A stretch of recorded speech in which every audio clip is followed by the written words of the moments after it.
और यह कहीं कहीं पे अभी गुजरात गवर्नमेंट ने तो यहाँ पे अनिवार्य कर दिया है। ठीक है, कई राज्य ऐसे हैं जहाँ पे गीता अनिवार्य हो चुकी है पढ़ाना।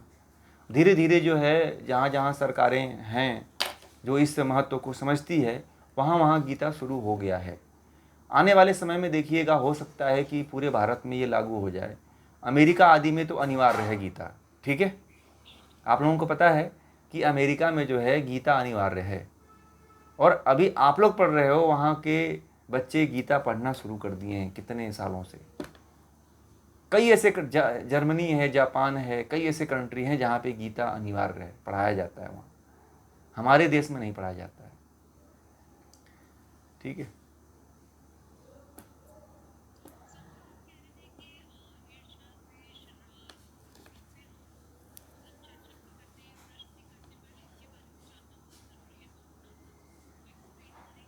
जी जी जी। देखिए, ये बहुत आपने अच्छा प्रश्न किया है, इसलिए कि सबसे बड़ी समस्या लोगों की यही है। लोग इसी से ऊपर नहीं उठ पा रहे हैं, इसीलिए आध्यात्म और धर्म की तरफ, शास्त्रों की तरफ नहीं आते हैं। ठीक है, और मन से ही परेशान, इसीलिए परेशान है। जानते हैं किससे परेशान है? काम, क्रोध, लोभ, मोह, ईर्ष्या, द्वेष, मात्सर्य, यही परेशान करके रखा हुआ है। अध्यात्म में सबसे अधिक यदि कोई बांधता है, कुछ कह रहे थे?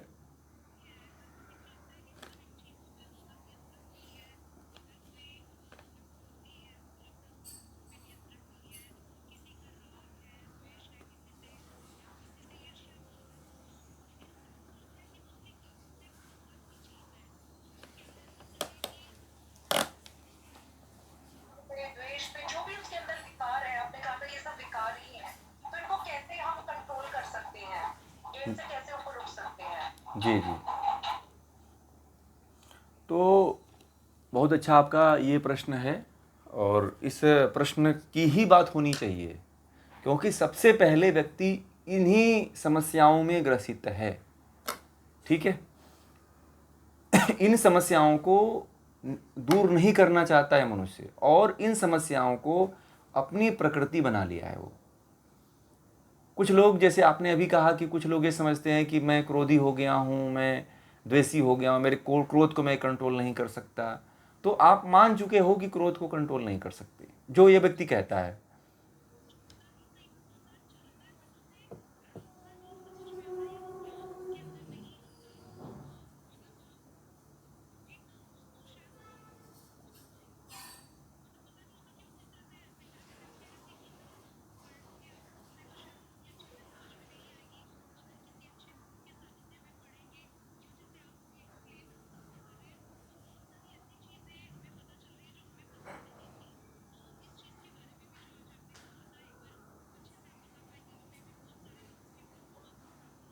ज़रूर ज़रूर, तो इस पे हम चर्चा कर रहे हैं। आप लोग इस पे ध्यान से सुनेंगे। देखिए, सबसे बड़ी समस्या जो है आजकल की यही है कि व्यक्ति की जो मूल समस्या है, वह ये जो काम है, क्रोध है, लोभ है, मोह है, ईर्ष्या है, द्वेष है। ये जो 5-6 जो ये जो पूरा बताया जो आपको, यही हमारे जीवन में पूरा अपना स्थान बनाए रखा हुआ है, और हम इससे ऊपर नहीं उठ पाते हैं। इसका मुख्य कारण यही होता है कि कभी हम इन विषयों पे चर्चा नहीं करते हैं। यदि किसी के अंदर काम है तो उसको छिपाता है, किसी के अंदर क्रोध है तो वह अहंकार करता है। क्रोध का नाम ले लीजिए, तो फिर वह अहंकार के वशीभूत होकर आपको दंडित करने के लिए, आपको प्रताड़ित करने के बारे में सोचने लगता है। लोभ है तो फिर आप लोभ की यदि किसी व्यक्ति के बारे में चर्चा कर लोगे तो वो सोचेगा कि ये मेरा अपमान कर रहा है। मोह है तो मोह के बारे में यदि आप बात करोगे तो व्यक्ति के अंदर जो है द्वेष हो जाता है, फिर आपसे रूठ जाता है वो। ईर्ष्या है, यदि ईर्ष्या में क्या होता है कि कोई व्यक्ति किसी को देख करके जल रहा है, यदि आप उसे ऐसा कह दिए कि आप मुझको देख के जल रहे हो, तो आपसे बात करना बंद कर देता है। द्वेष है, जब किसी से उसकी इच्छा नहीं पूरी हो पाती है, तो वह व्यक्ति जो है उससे द्वेष करने लगता है। तो मैंने इसको ऐसा फलाना व्यक्ति को ये चीज़ कहा था और इसने मुझे नहीं किया, तो उसको वह उसके बारे में जितनी भी बुराई हो सकता है उतनी बुराई खोज करके ढूंढ करके लोगों के सामने, दूसरे के सामने प्रस्तुत करता रहता है। और आप यदि इन छहों जो है द्वंद्व हैं, इन छहों जो है जो आपके अंदर राक्षस रूप में बैठे हुए हैं, आप यदि देखोगे तो मनुष्य जो है इन्हीं 6 राक्षसों के कैद में घिरा हुआ है। हर मनुष्य को देखिएगा, किसी न किसी को एक में से कोई ना कोई पकड़ के रखा हुआ है। किसी को काम ने पकड़ के रखा है, किसी को क्रोध ने पकड़ के रखा है, किसी को मोह ने, किसी को लोभ ने, किसी को ईर्ष्या ने, किसी को द्वेष ने। ये 6 जो द्वंद्व हैं, ये 6 द्वंद्व जो है हमारे जीवन में हर एक व्यक्ति को पकड़ के रखा हुआ है और यह उसकी सबसे बड़ी कमजोरी है। परंतु इस विषय पे कोई भी व्यक्ति बात नहीं करना चाहता है। सबसे बड़ी समस्या ये है, कोई इस पे चर्चा नहीं करना चाहता है। उसके अहंकार को ठेस लगती है। यदि आप किसी व्यक्ति को ये कह दो कि आपके अंदर क्रोध बहुत जाता है, तो फिर आपके ऊपर आपसे वह थोड़ी दूरियां बनाएगा, आपके विरोध में वो खड़ा हो जाएगा। आप अपने घर में कोई बड़ा सदस्य है, आप उसे एक बार कह दो, बस ये कह दो कि आप बड़े क्रोध करते हो, फिर तो आपके विपक्ष में खड़ा हो जाएगा वो।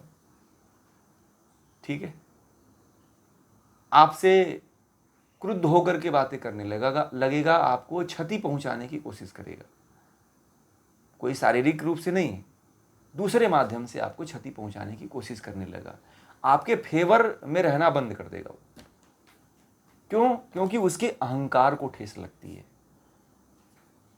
सबसे बड़ा इन सब का कारण जो है, लगभग मुझे लगता है कि अहंकार है और अज्ञानता है।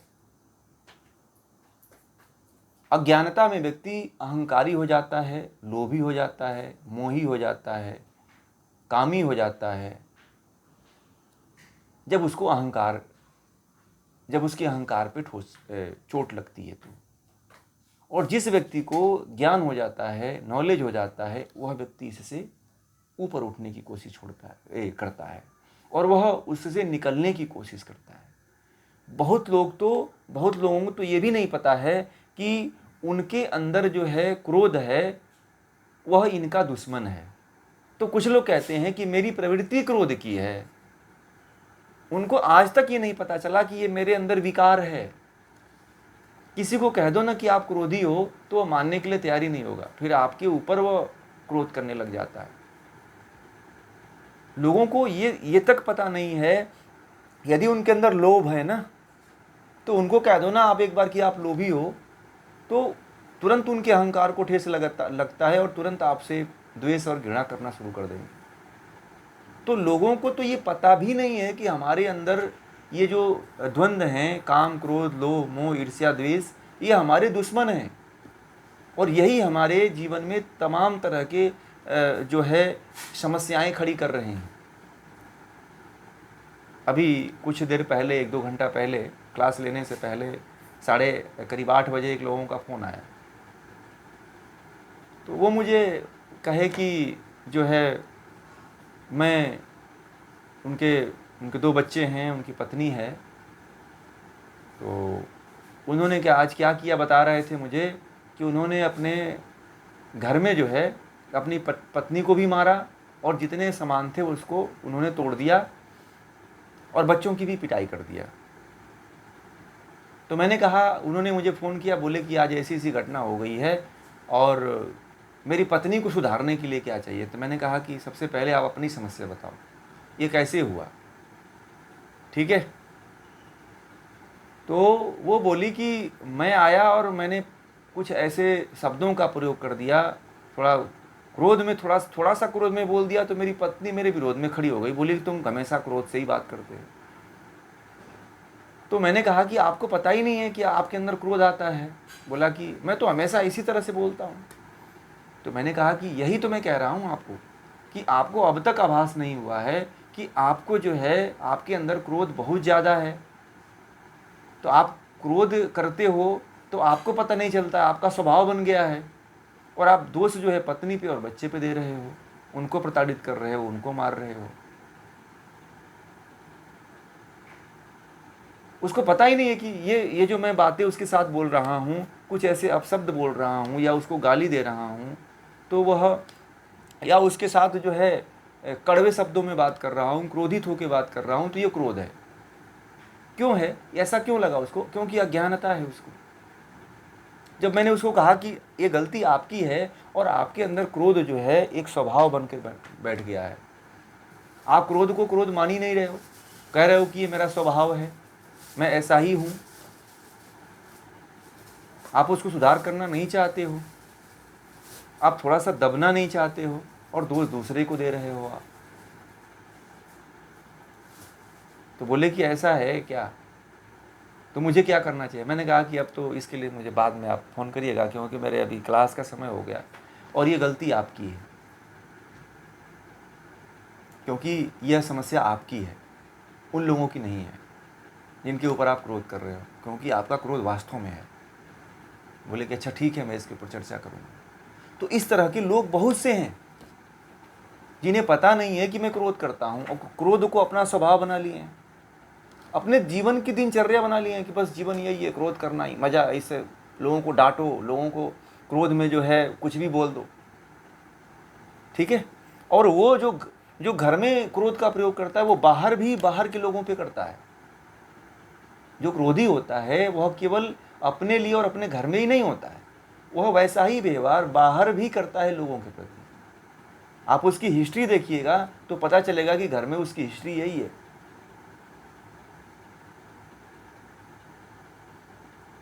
आप पता होगा, आपको इतना तो पता ही होगा, आप आस पड़ोस में देखते भी होंगे, सबके आस पड़ोस में, चाहे घर में, बगल में, घर में होंगे ऐसे लोग जो क्रोधी स्वभाव होता है, परंतु वह अपने आप को क्रोधी नहीं मानते हैं। क्रोध को भगवान श्री कृष्ण ने गीता में कहा है, या बहुत से जो विद्वान हैं, आचार्य हैं, गुरु हैं, उन्होंने ऐसा कहा है कि क्रोध यदि व्यक्ति के जीवन में आ जाए तो सब कुछ नाश कर देता है, कुछ उसके जीवन में बचता नहीं, क्योंकि वह बुद्धि का नाश कर देता है, और बुद्धि ही जो है हमारे जीवन को उत्कृष्ट बनाती है, ठीक है। बुद्धि ही जो है हमारे जीवन को उत्कृष्ट बनाती है। और क्रोध आता किस लिए है? क्रोध इसलिए आता है कि या तो आप उसकी वाली नहीं कर रहे हो जो वो चाहता है, या उसके अहंकार को ठेस पहुंचता है। यदि आप उसके अहंकार को बढ़ाते जाओ तो क्रोधी आपका गुलाम बन जाता है। क्रोधी के अहंकार को यदि आपने एक बार भी ठेस पहुंचा दिया, ठीक है, तो क्रोधी चाहे क्यों ना आपका बहुत खास व्यक्ति हो, आपका दुश्मन बन जाएगा। क्रोधी का जो है, क्योंकि अहंकार जो है सबसे बड़ा दुश्मन है। अहंकार से ही जो है, सांख्य पढ़ा होगा आप लोगों ने, अहंकार से सत रज तम 3 गुण उत्पन्न होते हैं।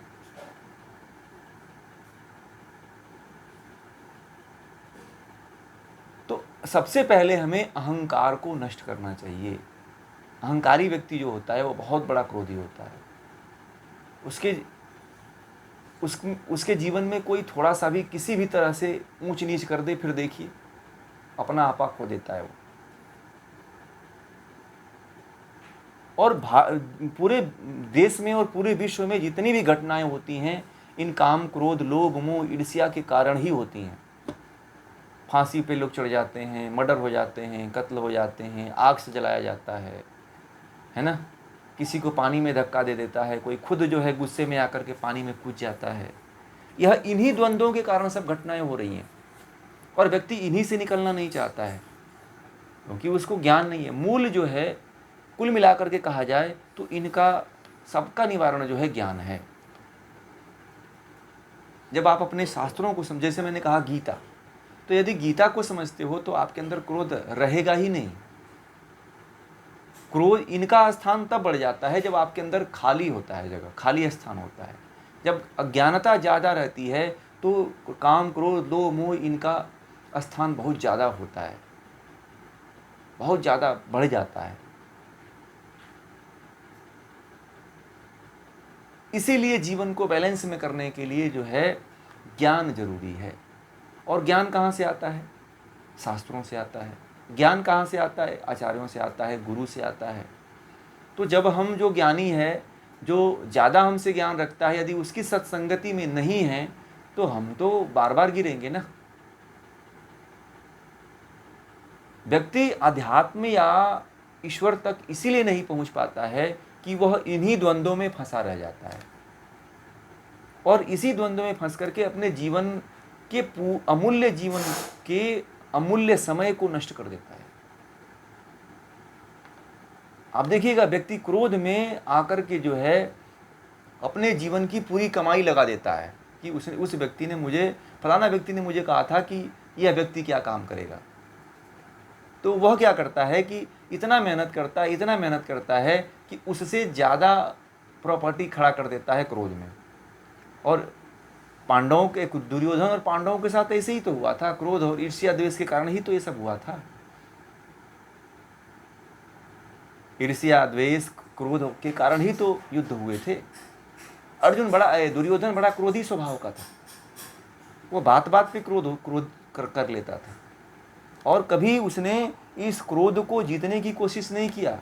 और संसार को जीतने की भले कोशिश किया होगा, परंतु एक चीज़ और बता दो कि जितने लोगों ने अपने भीतर के द्वंद्वों को जीतने की कोशिश नहीं किया, वह व्यक्ति हमेशा हारा है। और जिस व्यक्ति ने अपने जीवन के द्वंद्वों से लड़ा है और उसको जीता है, वह पूरी दुनिया का फतह किया हुआ है, पूरी दुनिया पे विजय प्राप्त किया हुआ है। भगवान राम बड़े विनम्र थे और रावण बड़ा क्रोधी था। रावण बड़ा ईर्ष्यालु था, जलनखोर था। वो यह कहता था कि ये वन में रहने वाले वनवासी और ये बंदरों की सेना लेकर के ये मुझे लड़ने आ रहा है। तो जलता था राम से। ठीक है, सब जलते थे, ईर्ष्या करते थे, द्वेष करते थे, बुराइयां करते था, गालियां देता था। तो व्यक्ति इससे छूटने का प्रयास नहीं करना चाहता है और पूरा जीवन व्यक्ति का इसी के इर्द गिर्द घूम रहा है। ठीक है, और इसी को व्यक्ति स्वभाव मान ले रहा है कि बस हमें तो जो है ईर्ष्या, कोई फलाना मेरे बगल में रहता है वो मुझसे जलता है, तो आप उसी से संबंधित अपना काम करते हो, उसी के आप उसको कभी दबाते हो, वो आपको कभी दबाता है, तो पूरा जीवन इसी में लग जाता है। एक बगल में दो पड़ोसी थे, तो एक पड़ोसी जो है, दोनों आमने सामने घर बनाए थे। तो एक जो है अपने घर को तोड़ करके जो है अच्छा घर बनाया, थोड़ा अच्छा बनाया। तो दूसरे वाले ने क्या किया कि अपने घर को तोड़ के 2 मंजिला बना दिया। तो अब जो 1 मंजिला जो अच्छा बनाया था, वो सोचा कि अरे देखो, ये तो हमारे सामने रह करके और इसने 2 मंजिला बना दिया। तो अंदर अंदर जल रहे थे आपस में। भले सामने मीठी मीठी बातें करते होंगे, परंतु अंदर अंदर जल रहे थे। 2-4 साल बाद अपने घर को उसने भी तोड़वा दिया और उसने 4 मंजिला खड़ा कर दिया। अब दूसरी बार क्या हुआ कि अब जो 2 मंजिला खड़ा किया था, उसने जो है BMW ला के खड़ा कर दिया अपने घर के सामने। स्कॉर्पियो ला खड़ा कर दिया। तो फिर इसने जो क्या किया कि कर्ज लेकर के बैंक से, अब इसने कर्ज लिया, पैसा तो था नहीं, तो इसने कर्ज लिया, कर्ज लेकर के BMW गाड़ी खड़ा कर दिया 65 लाख की। फिर जो है अब वो देखा तो वो सोचा कि इसने भी लोन से लिया है तो मैं भी लोन लेता हूँ। तो लोन लेकर के उसने क्या किया कि 1.5 करोड़ की गाड़ी ला के खड़ा कर दिया। ठीक है, तो अब जो है देखा कि ये तो महंगी, मुझसे भी महंगी गाड़ी ला के खड़ा कर दिया। तो अब इसने क्या किया कि अपने छत पे जो है हेलीपैड बना दिया और हेलीपैड बना करके उसने हेलीकॉप्टर जो है खरीद लिया। ठीक है, तो दूसरा बिया दे करके अपने भी छत को तोड़वा करके फिर बनाया और फिर जो है हेलीपैड उसने भी बनवाया और वो भी हेलीकॉप्टर लेकर के आया। तो ये कहानी मैं इसीलिए बता रहा हूं कि जीवन भर व्यक्ति एक दूसरे को देख करके, एक दूसरे के कंपटीशन में, ईर्ष्या में, द्वेष में, जलन में और क्रोध में ही अपने जीवन को पूरा लगाता है। और दोनों व्यक्ति एक दिन क्या होता है कि दोनों एक बार एक ही साथ उड़ान भरते हैं और दोनों का क्रैश होता है हेलीकॉप्टर, और दोनों वहीं मर जाते हैं और पूरा जो घर होता है वो विस्फोट कर जाता है, पूरा का पूरा एक दिन सत्यानाश हो जाता है। तो व्यक्ति का नाश कैसे हुआ, दोनों का नाश कैसे हुआ, बताइए कैसे हुआ दोनों का नाश? क्योंकि ईर्ष्या के कारण, द्वेष के कारण, क्रोध के कारण, और वह जो क्या थे, वह इन्हीं द्वंद्वों में फंसे हुए थे, इससे ऊपर नहीं उठ पा रहे थे। दिखावा, ईर्ष्या थी इसलिए वह उससे ऊपर उठने की कोशिश करता था, जलन थी, मोह, लोभ था, क्रोध था। अब इसमें नहीं, अब मुझे आप लोग समय दीजिए, मैं जो है इनमें से एक एक विषय पे बात करूंगा, ठीक है? प्रतिदिन जो है, आज मैंने थोड़ा सा क्रोध पे बात किया है, कल जो है काम, लोभ, मोह, ईर्ष्या, द्वेष। तो मुझे एक एक दिन में एक एक चाहिए, एक एक शब्द चाहिए, तो फिर आप लोगों को पूरी गहराई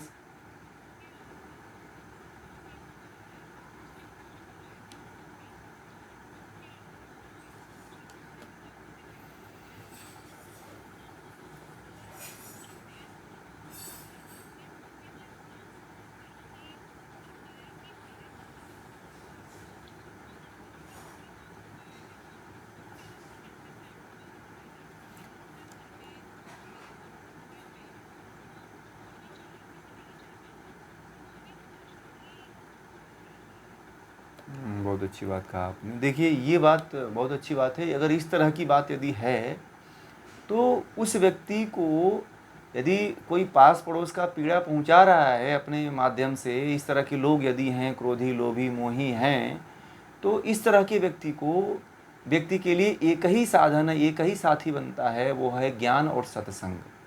वह सत्संगति को बढ़ा दे, अपने ज्ञान को बढ़ा दे, अपने आप को व्यस्ततम कर ले, किस श्रेष्ठ कामों में लगा दे अपने आप को। वह बुराई में जाते हैं तो वह अपने आप को अच्छाई में इंक्लूड कर दे। जितने भी अच्छे कार्य हैं, स्वाध्याय का कार्य है, सत्संगति का कार्य है, ज्ञान कैसे अर्जित किया जा सकता है, और उपेक्षा की भावना रखे। दूसरी बात क्या होती है कि दुख तभी होता है आसपास से कि जब आप उसको देखते हो, ठीक है? ठीक है, माहौल में यदि रहना पड़ता है, फिर चलिए, बात आपकी बात सही है, परंतु मैं कहता हूँ कि आप जब अपने पड़ोस में जो है, पड़ोस में रह कर के उन नहीं रहोगे तो ही आप शरीर में रह कर के शरीर में नहीं रहोगे। इस सिद्धांत को समझिए, ठीक है? आप पड़ोस में रह कर के, उनके बीच में रह कर के भी ऐसा अपने आप को बना लो, उनको ऐसा उपेक्षित कर दो कि जैसे मैं उनके बीच रहता ही नहीं हूँ, ठीक है? कोई भी हो, जैसे मैं तरीका बता रहा हूँ आपको, जैसे यदि इस तरह की बात आती है तो आपको क्या करना चाहिए, मैं आपको पर्सनली बताता हूँ। जैसे मान लीजिए कि आपके अगल बगल में कोई ऐसा व्यक्ति है जो आपको हमेशा इस तरह की समस्याएं खड़ी करते हों, तो मैं कहता हूँ कि अपने आप को इतना आप व्यस्त कर लो, ठीक है? और इनसे बचने के लिए सबसे बड़ा हथियार है ज्ञान, ठीक है? तो आप अपने ज्ञान को बढ़ा दो और अपने आप को पूरी तरह से व्यस्त कर लो। जब अपने ज्ञान को बढ़ा दोगे और पूरी तरह से जब व्यस्त कर लोगे आप, तो इनके बारे में न देखने का समय मिलेगा, न इनके बारे में सोचने का समय मिलेगा, न इनके बारे में सुनने का समय मिलेगा। फिर आपके लिए जो आपका समय है वही कम पड़ जाएगा, और ऐसा समय आएगा कि आप अकेले ही उन पे, सब पे भारी पड़ जाओगे, ठीक है? और आपको वो देख करके खुद उनकी क्षति हो जाएगी कि अरे इसको देखो, ये कितना बिजी, कितना खुशहाल, कितना मस्त रह रहा है अकेले ही, इसको हमारी आवश्यकता ही नहीं पड़े। क्यों? क्योंकि ज्ञान ऐसा साधन है कि यदि उसको अकेले छोड़ दिया जाए तो वह सदा प्रज्वलित रहता है, खुशहाल रहता है। इसीलिए ईश्वर का शरण जो होता है, ज्ञान का जो शरण होता है, सत्संगति का शरण होता है, उसको पकड़िए। व्यक्ति की संगति से कभी भी व्यक्ति जो है महामानव नहीं बन सकता है, क्योंकि एक व्यक्ति का कर्म जो है हजारों जन्मों के कुसंस्कारों से भरा हुआ है। और हर व्यक्ति को आप नहीं सुधार सकते हो। हर व्यक्ति के कर्म और कर्म फल अलग अलग हैं। इसलिए आप सबके बारे में सोचना, सबके बारे में विचार करना कि वह व्यक्ति ऐसा कर रहा है, तो सबके बारे में मत सोचो, सबके बारे में मत देखो। आप अपने जीवन को उन्नत बनाओ, क्योंकि हर आत्मा जो यहाँ पे जन्म लेती है वो अपने अपने कर्मों को करने के लिए और कर्मों के फल को भोगने के लिए ही लेती है। इसीलिए हम अपने जीवन को क्यों बर्बाद करें दूसरे के पीछे सोच करके। ठीक है, जब हमारी आत्मा अलग है और ईश्वर ने हमको एक खुली व्यवस्था दे रखी है कि तुम अच्छा कर्म करके ईश्वर को परमात्मा को प्राप्त करो, मेरे तरफ आओ, मेरे साधन को अपनाओ, तो उन व्यक्तियों से जुड़ करके उन व्यक्तियों की बातें और उनका काम हम क्यों करें, उनके पीछे अपने समय को हम क्यों बर्बाद करें। तो इसलिए उपेक्षा पूरी तरह से उपेक्षित कर दो, चाहे घर का ही सदस्य क्यों ना हो। आप अपने कार्य में लग जाओ। जब आप अपने कार्य में लग जाओगे तो दुनिया की कोई ताकत नहीं है जो आपको इन द्वंद्वों में पुनः से पकड़ ले, काम, क्रोध, लोभ, मोह, ईर्ष्या, द्वेष। चाहे आपके यदि आसपास भी इस तरह के लोग हैं तो आप अकेले भारी पड़ जाओगे। जैसे इजराइल है, इजराइल चारों तरफ से मुस्लिम राष्ट्रों के प्रति से घिरा हुआ है, परंतु अपने आप को इतना मजबूत बना लिया है, अपने आप को इतना सशक्त बना लिया है कि सारे कंट्री जो है परेशान रहते हैं। छोटा सा देश है। इसीलिए मैं कह रहा हूँ कि अपने आप को ज्ञान से इतना भर लो, इतना अर्जित कर लो कि सारे के सारे, जैसे क्या होता है, जब कहते हैं ना कि जब सांड चलता है ना तो उसके इर्द गिर्द जो है 50 तरह के कुत्ते भौंकते रहते हैं, परंतु सांड पे कोई फर्क थोड़ी पड़ता है। वो ऐसे ही मदमस्त चाल से आगे बढ़ता जाता है, कोई फर्क नहीं पड़ता उसके ऊपर। हाथी भी जब चलता है तो उसके भी बड़े कुत्ते उसके पीछे लग के भौंकने लगते हैं, परंतु हाथी भी अपने मद में चूर होकर के चला करता है। आप ऐसे बढ़ो आगे। दुनिया में अगर सबसे उलझते चलोगे, आप सबको देखते चलोगे, तो आप नहीं आगे बढ़ पाओगे। इसके लिए आपको एक बड़ा लक्ष्य रखना पड़ेगा कि हमें इन छोटे मोटे लोगों से नहीं उलझना है। मेरा जीवन कीमती है, मुझे आगे बढ़ना है, मुझे परमात्मा की तरफ जाना है। मुझे यहीं पे इनकी तरह जो है केवल जो है मोहल्ले की यात्रा नहीं करनी है, केवल सोसाइटी की यात्रा नहीं करनी है। हमें सोसाइटी में रह करके ही नहीं मरना है, हमें सोसाइटी से ऊपर भी जाना है। ठीक है, इस तरह से यदि आप जीते हो तो आप आगे जी पाओगे और बढ़ पाओगे। दुनिया ऐसी है कि आप किससे उलझोगे। जीवन बहुत छोटा है। यदि आप पूरी दुनिया से उलझ गए तब भी आपका जीवन छोटा पड़ जाएगा। एक परिवार में भी उलझ गए, एक व्यक्ति से भी उलझ गए तो भी जीवन छोटा पड़ता है। इसीलिए सबकी मत सुनो, सबकी मत देखो। यदि ज्ञान हो गया है तो बढ़ते जाओ। आप मदमस्त हाथी बनो, आप मदमस्त सांड बनो आप। ठीक है, बहुत से आएंगे आपके, बहुत से बाधाएं आएंगी, बहुत से लोग, रुकावटें आएंगी, परंतु रुकिए मत, बढ़ते जाइए आगे। यही है जीवन जीने का सही तरीका और इसी से आप जी सकते हो। ठीक है, लोग जो समझ में आ गई ना, तो इस बातों को ध्यान में रखिएगा। आप लोग इस तरह से ध्यान में रख करके यदि ऐसा करने का प्रयास करोगे तो आप बुरे लोगों के बीच में उनके ऊपर भारी पड़ जाओगे आप। और हमेशा भारी होने का प्रयास करिए। ठीक है, उनको कभी भारी मत होने दीजिए। आप इतना अपने आप को मजबूत बना लीजिए कि, और वो चीज़ केवल ज्ञान से होता है और संगति से होता है। सत्य संगति जिसको कहते हैं उससे होता है। सही संगति होनी चाहिए, सही व्यवहार होना चाहिए, सही लोगों की संगति। यदि देखिए 1000 लोगों से दोस्ती करने से कोई फ़ायदा नहीं है। यदि एक व्यक्ति, एक दोस्त आपका, एक कोई गुरु, कोई आचार्य अच्छा है, ज्ञानी है, तो उसका संगति पकड़िए। बहुत तरह की संगति करने से भी जीवन बर्बाद चला जाता है। ठीक है, यदि एक व्यक्ति ज्ञानी मिल गया तो वही आपके लिए बहुत बड़ी बात है। और जीवन में ऐसे व्यक्ति को जरूर अपने साथ जोड़ के रखिए जो ज्ञान जिसके पास हो। ठीक है, आपके हजारों मित्र हों, एक पलड़ा अलग रहेगा और सब एक तरफ रहेंगे, और एक पलड़ा को उधर ज्ञान की तरफ रख दोगे तो सबसे भारी पड़ जाएगा ज्ञान। ठीक है, ज्ञान ऐसी चीज़ है जो सबका निवारण कर देता है। अज्ञानता ऐसी चीज़ है जो सभी तरह के दुखों को लाके खड़ी कर देती है। व्यक्ति निकल नहीं पाता है, जीवन खत्म हो जाता है। ठीक है, तो मैंने अभी बहुत शॉर्ट में